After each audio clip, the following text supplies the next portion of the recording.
Voilà, vous avez du boulot, hein.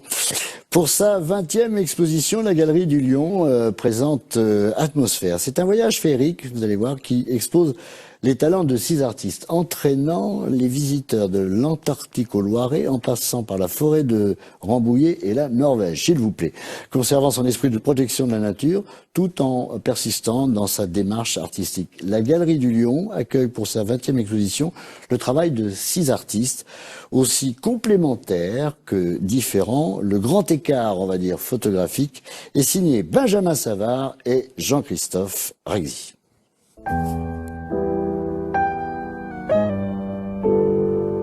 Un temps présent qui ne sera pas forcément les paysages d'un temps futur. Ici, la photographie témoigne d'une nature riche, parfois rude, mais avec une faune et une flore diversifiées. Dans un contexte où le réchauffement climatique et ses enjeux sont sur la place internationale, l'urgence est là.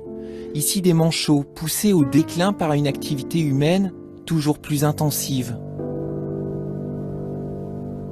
La spécificité de cette galerie, c'est qu'en effet, nous présentons une photographie animalière et de nature, mais on souhaite aussi montrer toute la beauté de la biodiversité et alerter sur les méfaits de l'homme sur la planète et dire que les photos qu'on a la chance de voir aujourd'hui, c'est pas dit que dans 25 ans, on puisse avoir les mêmes. Plus près de nous, en forêt d'Orléans, pas de pingouins, pas de phoques ou de morses, mais ici aussi, une nature à préserver.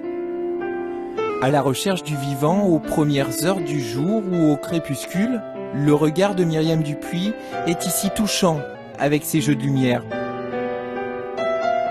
Myriam Dupuis relève d'une recherche qu'elle a fait sur la chouette chevêche.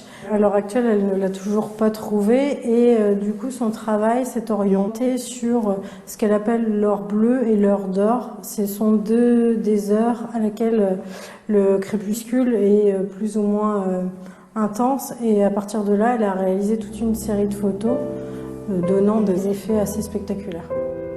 Artiste naturaliste, témoin d'une nature aujourd'hui en danger, un instant présent couché sur papier glacé, acte militant pour certains ou simple devoir de mémoire pour d'autres.